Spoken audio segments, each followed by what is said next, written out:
Hello, everyone.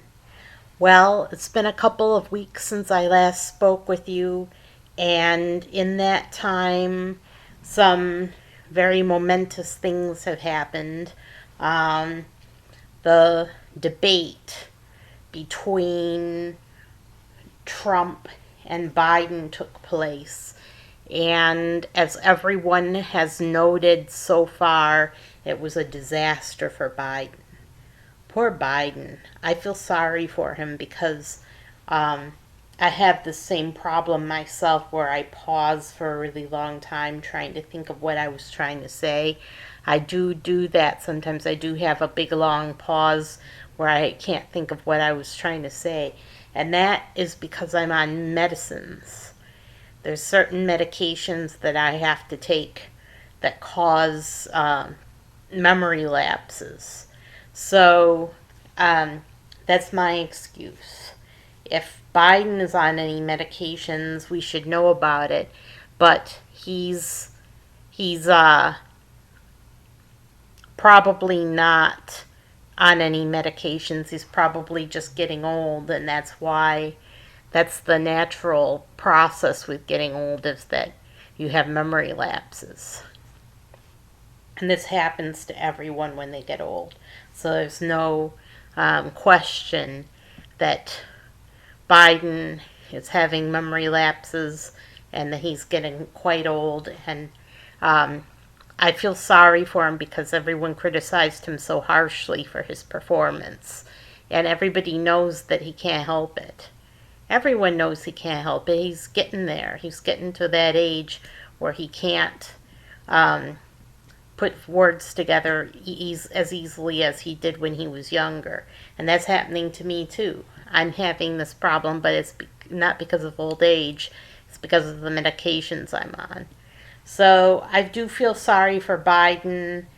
And I think that the Democrats, I have to agree with the person who said that the Democrats are being cowards. They're cowardly not to support Biden. They're cowardly to turn on him. It's just the sort of way a person of um, low, low culture and low couth would act, is to immediately turn on their man when he makes an error or falls low. So this that's about as low as you can get at turning on Biden, isn't it? Shouldn't they be supporting Biden at a time like this? Now, that's not saying I like Biden, because I don't. And I don't like what he's done during his time in office at all. But this thing with turning on Biden and ripping on him and uh, uh, turncoats, these turncoat Democrats that are all criticizing him and want somebody new. That's pretty low. I got a feel for Biden. He gave the interview with George Stephanopoulos, and George Stephanopoulos was very harsh and very hard on Biden. And Biden didn't like it at all, and he thought that George Stephanopoulos was unfair to him because he kept asking the same question over and over and over. Are you going to quit? Well, what are you going to do if you quit? And what do you think of quitting? And who can make you quit? God? I mean, it was so ridiculous the way George Stephanopoulos asked these questions. They're all turncoats. They're all turncoats. And I told you this a long time ago, is that they were turncoats on Hillary Clinton, too. Um, Stephen Colbert is the biggest turncoat of all because he said death, taxes, and Hillary are all things that are inevitable. Death, taxes, and Hillary. And she lost. She lost because of Stephen Colbert brainwashing people with his power over the media. So I wouldn't think Stephen Colbert either. We're going to have another term of Trump in office, I'm afraid, and um, because Trump said at a dinner that was given in his honor, it was a banquet. He said that he would bomb Russia and bomb China. So he doesn't have the good sense not to stay out of a world war.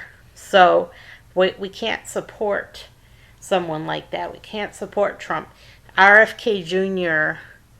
has vowed to keep us out of World War III however he can.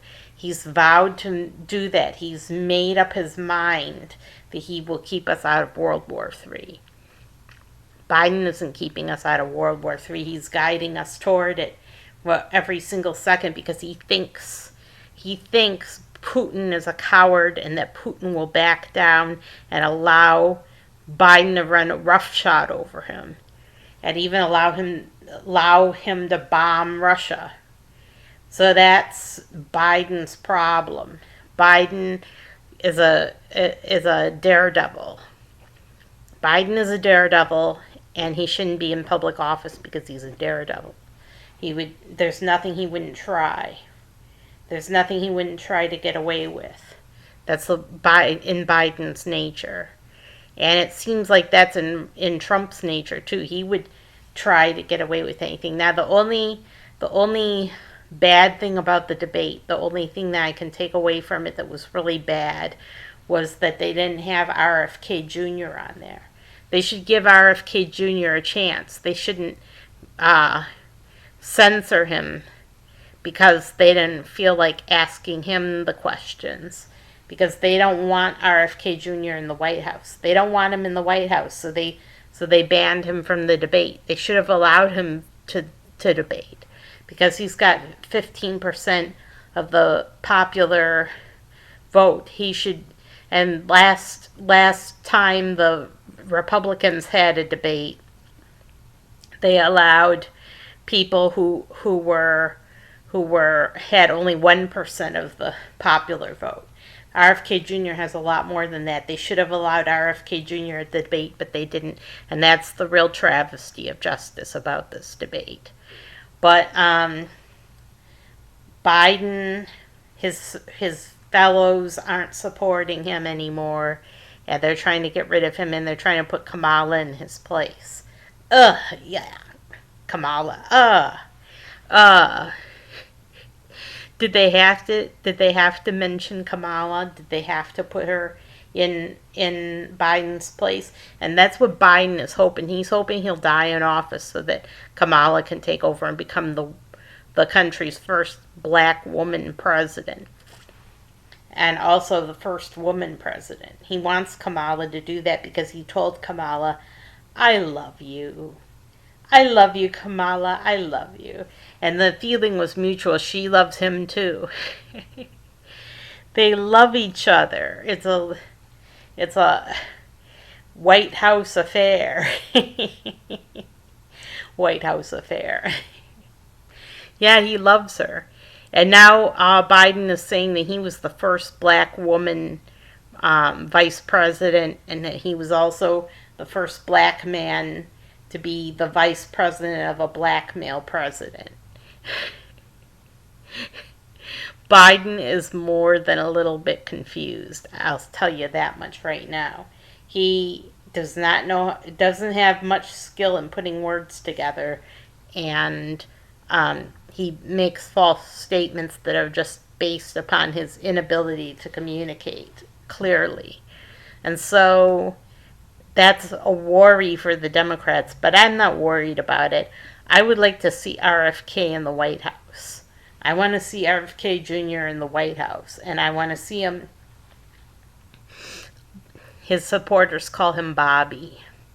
I'd like to see Bobby in the White House, and he deserves to be in the White House because his father got cut down too soon. His father got gunned down and was taken too soon. And RFK Jr. is just trying to follow in his father's footsteps. What's wrong with that? And also his uncle got taken too soon. Both his uncle and his father got taken too soon. Can you blame him for thinking that it was a CIA operative that committed these crimes? They think that it was an inside job or it could have been the mob. It could have been the mob. but it probably was an inside job. It probably was the CIA. So what can we take away from this? Well, I think I think that they're being a little too harsh on Biden, and I think they should give Biden a chance. Biden isn't backing down. He's not quitting. So whatever people think of him now, he's not quitting. So they're going to have to be stuck with him. And look, review some of the bad things Biden did during his term in office. Starved babies. He ruined Afghanistan. He said that climate change was worse than a nuclear war, and a lot of other things. Oh, let's not forget the economy, the inflation and the interest rates sky high. Very difficult to live now. And so even though they raised the minimum wage, it didn't do any good to raise the minimum wage. They haven't raised the national minimum wage, but a bunch of states have raised the minimum wage. But it didn't do any good because of the inflation took away any benefit that people are poorer than ever before. They're poorer than ever. And it's all because of Biden. It's hard to afford to live now. Now, as far as the Middle East, Hezbollah has bombed Israel. They struck a lot of their military installations with bombs, and they said that China right now is bombing models of F-52 fighter jets. There's the modeled fighter jets from the U.S., and they're having their military bomb these fighter jets, make them targets on the ground, and they're just models, but they're practicing for when they fight with America. That's what they're doing. They're practicing for a potential fight with America. And they have no regard for America whatsoever. America's given them everything. Everything. We've given them our business. We've given them billions and billions of dollars. We've given them trillions of dollars of our business. And we've got made in China goods in every single household in America. Can't escape from it, because if you want goods, you have to buy made in China. And what has China done in return? They're planning on bombing us, using our own money. They think they're very clever, but they have no couth. They have no couth, and they have no sense of gratitude, and they're just die-hard commies.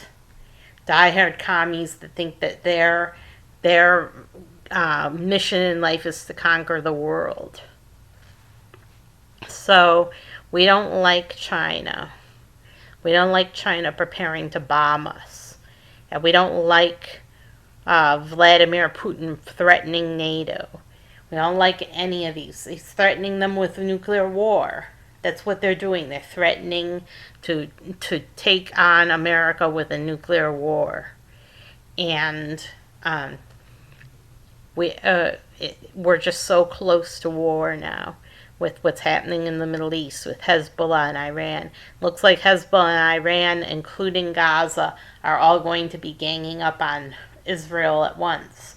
And America's going to have to intervene, and then Russia and China will get involved on the side of Iran, and then boof, nuclear war. Who can prevent this nuclear war? Who's willing and able to prevent a nuclear war from happening? It's not Biden. It's not Trump. It's RFK Jr. So that's who I'm going to vote for. And he's got my vote. So that's it. You guys have a terrific week. And don't let these dogs get you down.